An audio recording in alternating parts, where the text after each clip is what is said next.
ব্রাহ্মণবাড়িয়ার আখাউড়ায় সম্পত্তির বিরোধের জের ধরে ইয়াদ মোল্লা খানকে পরিকল্পিতভাবে হত্যার অভিযোগ উঠেছে। গত ২৮ মার্চ দুপুরে জেলার আখাউড়া পৌরসভার খড়মপুর তিতাস নদীর পাড়ে প্রতিপক্ষের লোকজন তাকে হত্যা করেছেন বলে পরিবারের অভিযোগ। এ ঘটনার বিচার চেয়ে গত ৭ এপ্রিল নিহত ইয়াদ মোল্লা খাদেমের স্ত্রী আসমা বেগম বাদী হয়ে ব্রাহ্মণবাড়িয়া বিজ্ঞ সিনিয়র জুডিশিয়াল ম্যাজিস্ট্রেট আদালতে মামলা করেন।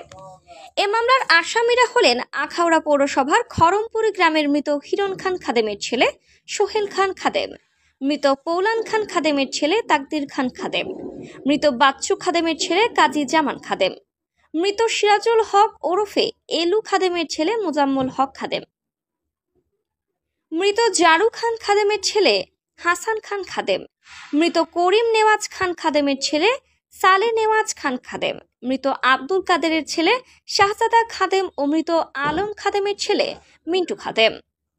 মামলায় উল্লেখ করা হয়, বাদীপক্ষ ও আসামিগণের মধ্যে পূর্ব থেকেই একাধিক মামলা মোকদ্দমা চলমান রয়েছে। পূর্ব থেকেই আসামি সোহেল খান খাদেম নিহত ইয়াদ মোল্লা খাদেমের পরিবারের লোকজনকে খুন জখম করবে বলে হুমকি ধামকি দিয়ে আসছিল। নিহতের পরিবার ও স্থানীয় সূত্রে জানা যায়, গত ২৮ মার্চ সকালে নিহত ইয়াদ মোল্লা গরুকে ঘাস খাওয়ানোর জন্য তিতাস নদীর পাড়ে যান। দুপুরে স্থানীয় লোকজন ইয়াদ মোল্লার লাশ দেখতে পেয়ে পরিবারকে খবর দেয়। পরে পরিবারের লোকজন গিয়ে লাশ উদ্ধার করে বাড়িতে নিয়ে আসে।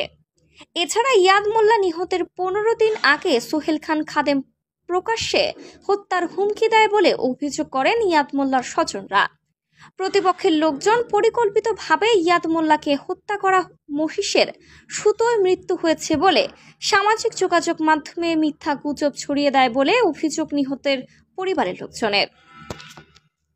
আসমা বেগম আমার স্বামী মৃত ইয়াদ মোল্লা খাদেম পূর্ব পরিকল্পিতভাবে, কেউ বলছে যে মহিষের আঘাতে মারা গেছে, আবার শেষবেলা বলতেছে যে উনি গরু যে পালন করে গরুর সিংহের আঘাতে মারা গেছে।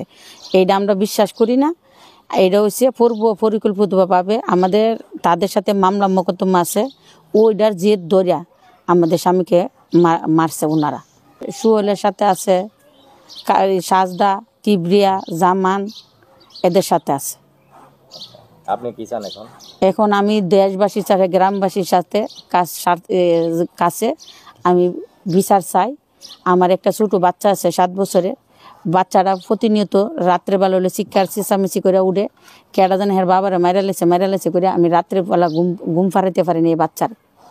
এটার জন্য আমি আকুল আবেদন জানাই দেশবাসীর কাছে, যে কোনোভাবে তাদের যেমন বিচার করে, ওনারা যেমন ফাঁসি চাই। আমি ২৮ তারিখ যারা ভিডিও ছাড়ছেন ওনার মৃত্যু সম্পর্কে জানছে, আমি প্রত্যেক সাংবাদিক ভাই ও প্রত্যেক মিডিয়া ভাইদেরকে, প্রত্যেক পত্রিকার মিডিয়া ভাইদের কাছে আমার অনুরোধ থাকবে তাদেরকে পার্সোনাল জিজ্ঞেস করার জন্য। তারা কোথায় পেলো, তারা কোথায় দেখলো, গরু মারলো, মহিষে মারলো, খবর তারা পাইলো কই? আবার এই লাশটাকে বাড়িতে নিয়ে আসলো। বাড়িতে কোনো ওনার ভাই নাই, ওনার বড় ছেলে না বুঝে কোনো লোকে বাড়িতে নাই। ওই কয়েকজন মহিলা থাকে, ২-৩ জন, ওনার ওয়াইফ, পাশে আর এক ছোটো ভাইয়ের বউ আর একটা ভাড়াটিয়া মহিলা। তো এরা তো কিছুই জানে না। এরা লাশের নেবার লাশ এরকম একটা খুন করা লাশকে মাটি দেওয়ার জন্য তৎপর হয়ে গেল।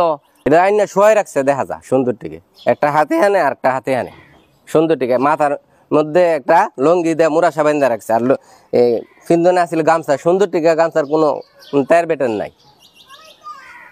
একটা ফটো আছে, ফটো ডক্টর নিটিন ক্লিন, কোনো মাটি সাডি নাই, এমটিকে দেওয়াল হোতাল।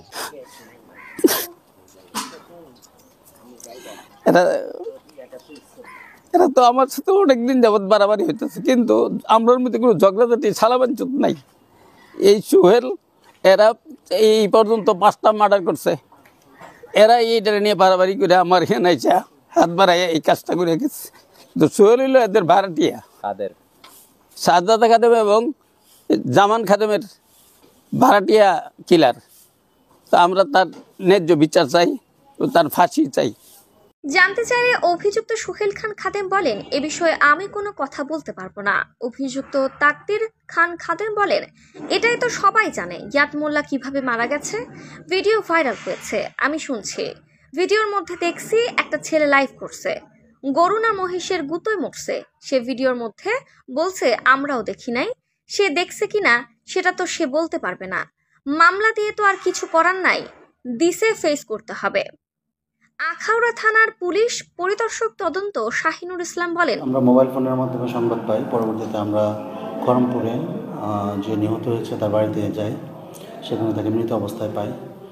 তো উপস্থিত সাক্ষীদের সম্মুখে তার শালীনতা বজায় রেখে তার সুরত হাল কমপ্লিট করি।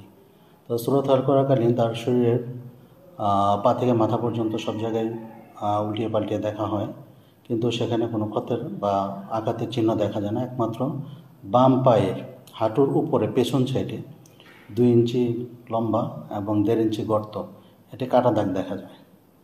তো প্রাথমিকভাবে ধারণা করা যায় যে রক্তক্ষরণে সে মারা গেছে। তো কিভাবে মৃত্যুবরণ করেছে তা পোস্টমর্টেম রিপোর্টের উপরে ভিত্তি করে জানা যাবে।